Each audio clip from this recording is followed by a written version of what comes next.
Good morning, everybody. It's 8:07 on WMAL. Joining us right now on the phone is our good friend Larry Kudlow, who is associated, of course, with CNBC and can be heard here on WMAL. How are you doing this morning, Larry? Good morning, good morning. I'm rushing up to CNBC to do a debate, and then I'm going to Washington for the Joint Economic Committee with my friend Jared Bernstein. We're going to duke it out over the recovery. What kind of recovery? First time I've testified in about a dozen years. And why I'm doing this, I have no idea. Yeah, let me ask you, why would you subject yourself to that in a normal course? I don't know, momentary insanity. The chairman is a good friend of mine, Kevin Brady. That's the only reason I'm doing this.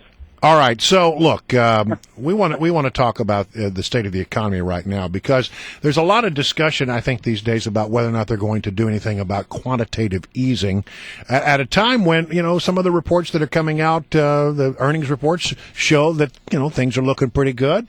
Stock market's near an all-time high. Is this the time to start pulling back? Yeah, they should get out of the business altogether. First of all, it didn't work. None of it worked. Maybe the first one worked, and 2009. Since then, nothing's worked. This one didn't work. We're still growing at the same lousy 2% rate, half the normal recovery. We have had better non-farm payroll jobs, no question. On the other hand, the distribution of those jobs, part-timers are rising, full-timers are falling, high wage is rising, falling, low wage is rising. I don't see any great. I don't think we're breaking out of this thing. Maybe second quarter 2.5% growth because the first quarter was a bad winter quarter. So I just don't see it. The Fed's going to get out of bond buying in October. They ought to let markets set interest rates, and they're looking at the wrong things too. By the way, I mean this labor dashboard, all these employment indicators. This is straight out of the 1970s playbook where people thought unemployment traded off against inflation. It doesn't. The good news is there really isn't any inflation. The bad news is they're going to probably keep rates too low for too long. Well, and I wanted to ask you something else about what Barack Obama said last week. I know you often have some good retorts for the president's statements. In one of his fundraising speeches when he was down in Texas, instead of visiting the border to see the border crisis, he said this. So despite what you may hear, there is no doubt we are making progress. By almost every measure, we are better off than when I took office. Is there any validity to that? By almost every measure, we're better off when you see the price of gas, the price of regular goods, the unemployment, the lack of participation in the labor force, how it's hitting students, the student debt. But can he really make that claim? He can make that claim on one indicator, and that's non-farm payrolls. They've had a good run, 5 straight months, over 200,000. However, that's about the only one. And in that, well, that's certainly not better than when he took office, though, is it? Right. Wages are at 2.1% year on year, just a little bit higher than the inflation rate. Look, the heart of this thing, the heart of any recovery is business investment, long-term business investment. It's not happening. It's not happening. It's the worst recovery of business investment. And that's one reason why jobs have been so soft and wages have been so soft. And look, there's more news in the paper today. American companies, and you hate to see it, but American companies are doing deals to avoid the highest tax burden in the major countries. Right? They're leaving the United States. Our tax laws are chasing American companies offshore and their profits and their cash and their investment. Yeah. That's the problem here. That's right at the center of the weakness in the economy. And he doesn't talk about that. You know why? Because the guy's anti-business. That's why. And because he won't put together with Republicans anything, much less a decent cut in the corporate tax rate to about 20%, which would bring the money back home and would spur investment. Repatriate all that money that's gone overseas. That's so simple. Every business person is calling for that. Everyone. And he still doesn't want to do it. And he still makes fun of businesses. And he's never going to change. He's never going to change. That's why everybody's looking to the midterm elections and the presidential election. Yeah. Well, and it comes at a time when Americans, they say, well, they're starting to go back to work. Well, there's this statistic.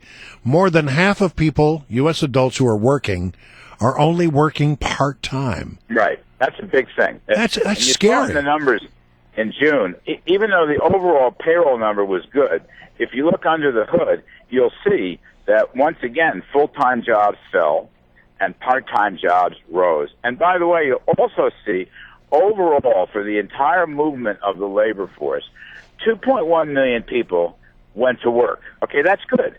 But 2.3 million people dropped out of the labor force altogether. Yeah. That's why the participation rate is rock bottom. So, no, this is an unhealthy economic recovery, with all due respect to the president.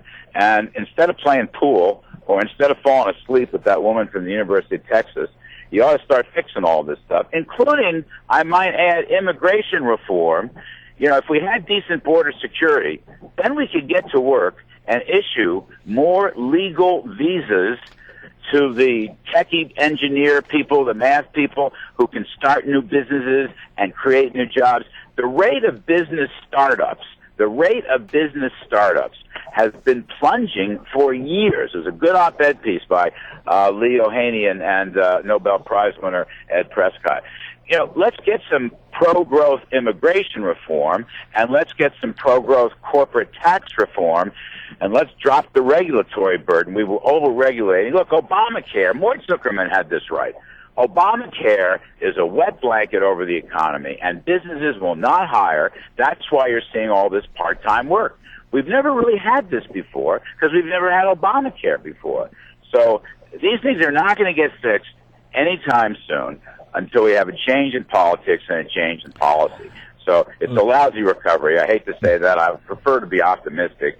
And fortunately, at least we're growing. At least we're growing. It's just so inadequate, and the numbers are so lumpy that it's unworthy of the USA. Larry Kudlow, listen, you are always a half-full kind of guy about our economy, so when you say things like this, it does have an impact, I think, and frankly has credibility. One other thing, yesterday, the Attorney General, Eric Holder, when he's not calling Americans racists and cowards, he's doing some things, and one of the things he did was negotiate a $7 billion settlement with Citicorp over the loan crisis, the mortgage-backed securities crisis. Was that a good deal? Is that going to? How are they talking about it up on Wall Street? It's a shakedown. It's a shakedown. Look where the money is going. Read the articles today. Investors Business Daily has a very good editorial on it. I think the Wall Street Journal news story. Most of that money is going to community groups. Okay, these are like the housing version of Acorn, and they're trying to promote more poor credit of so-called affordable housing, which is really unaffordable housing, exactly the problem we got ourselves into, 10 some odd years ago. Was there fraud? They didn't prove fraud. They didn't prove. If they proved fraud, so why did Citicorp agree to it? Actual mortgage owners would have gotten the money, but they didn't. So this is just another shakedown. And, they got J.P. Morgan because there's a war on banks going on. And you ask yourself, hey, why don't we make more bank loans to businesses? Well, I'll tell you why. There's a war on banks. Yeah, they don't see the very bad policy. They don't see the problem as people who couldn't afford their mortgages getting mortgages unqualified. They see it as the derivatives that were traded by the bankers. You're right, Larry. Thank you. It's great stuff. Larry, thank you so much. Good to have you.